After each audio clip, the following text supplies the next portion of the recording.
పెద్దలారా మిత్రులారా అందరికీ నమస్తే. నేను గరిడేపల్లి సత్యనారాయణ న్యూ లక్ష్య ఆర్గనైజేషన్. ఇది క్వాలిటీ ఎడ్యుకేషన్ అనేది మొదటి నుంచి ఉన్నది.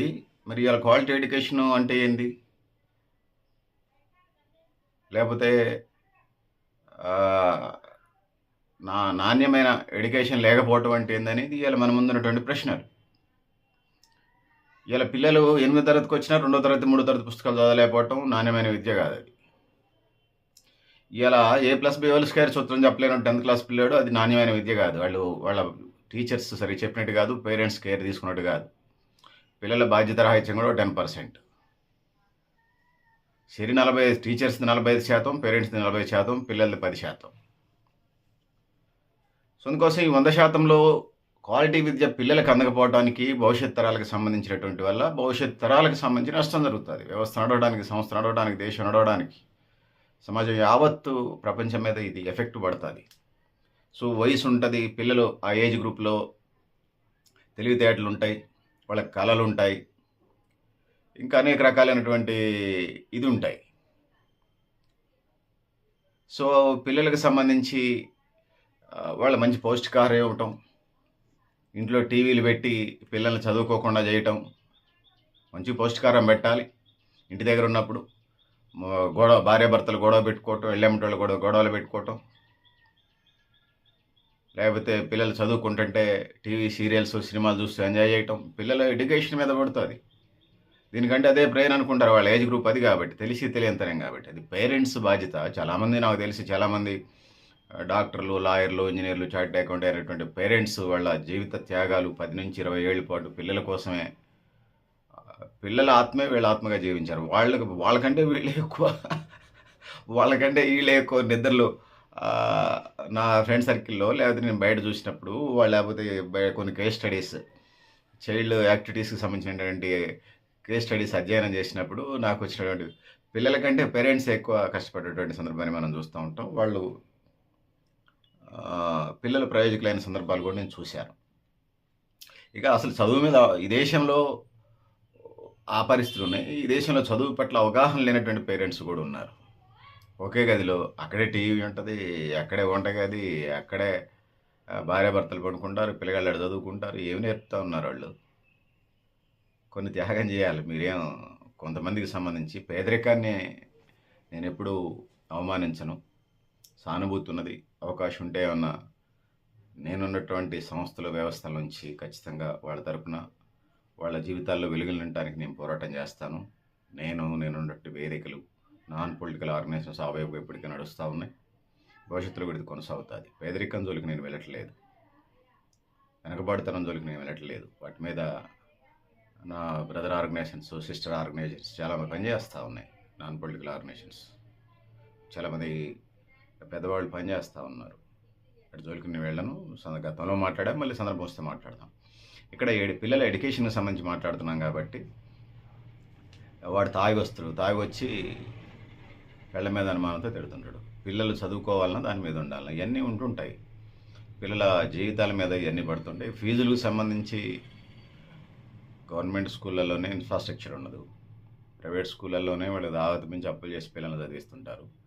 ఇంకొక క్రిమిలేయరు డబ్బులు ఉన్నటువంటి వాళ్ళు ప్రైవేట్ కార్పొరేట్ స్కూల్లో చదివిస్తూ ఉంటుంటారు. అసలు ఫీజు అంతా ఒక స్కూల్ నడపడానికి ఒక 10 మంది టీచర్లు అయితే 10 నెలలు నడుపుతారు.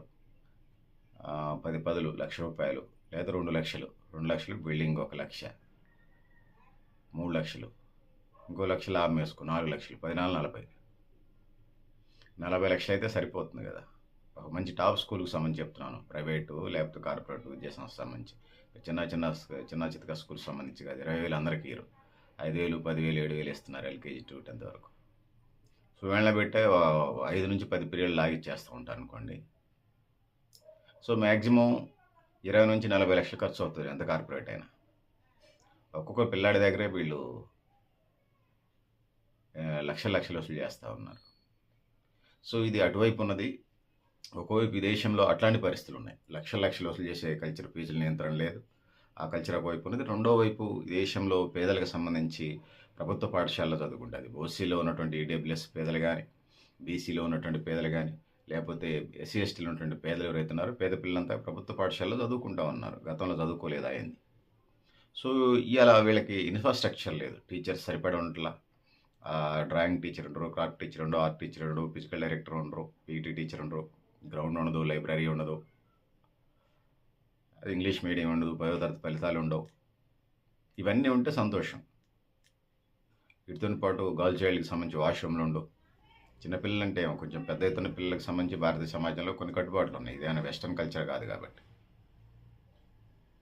సో, వర్షం వస్తే కూలిపోయే గుడిసెలు, వర్షం వస్తే కురిసే ఇళ్ళు, డాబాలు, స్కూల్సు, ఇవన్నీ రకరకాల పరిస్థితులు ఉన్నాయి. ఇన్ఫ్రాస్ట్రక్చర్‌కి సంబంధించి, మౌలిక వస్తువులకు సంబంధించి.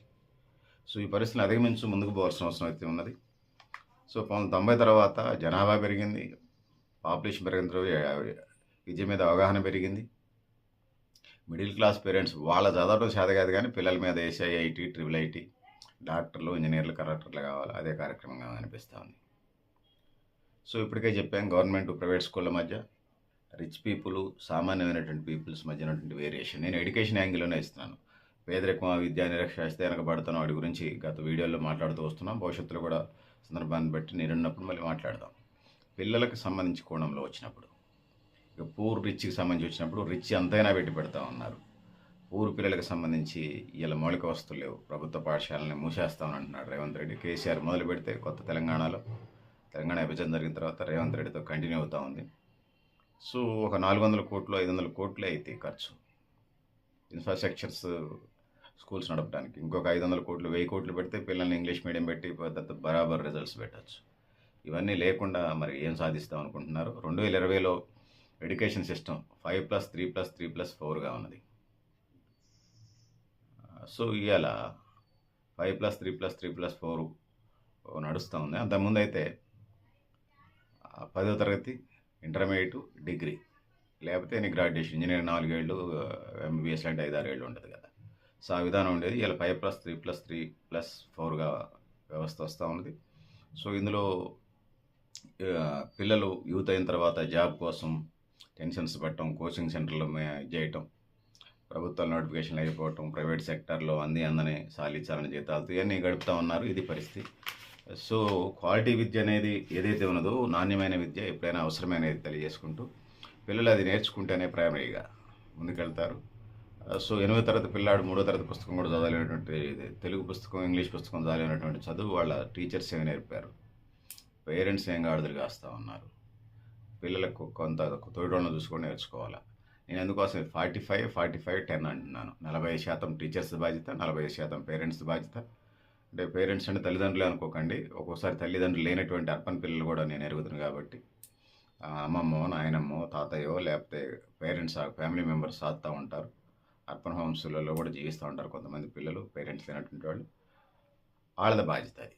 40% టీచర్స్ది, 45% కేర్ గార్డియన్స్ది, పేరెంట్స్ కానీ గార్డియన్స్ది కానీ, 10% పిల్లలది. అందుకోసం వాళ్ళకి మంచి బాటలు వేయాల్సిన అవసరం ఉందని తెలియజేసుకుంటూ, సో, పెద్దలారా, మిత్రులారా, మీరు కూడా మీ అభిప్రాయాన్ని కామెంట్ బాక్స్ రాయండి. నేను గరిడేపల్లి సత్యనారాయణ, న్యూ లక్ష్య ఆర్గనైజేషన్.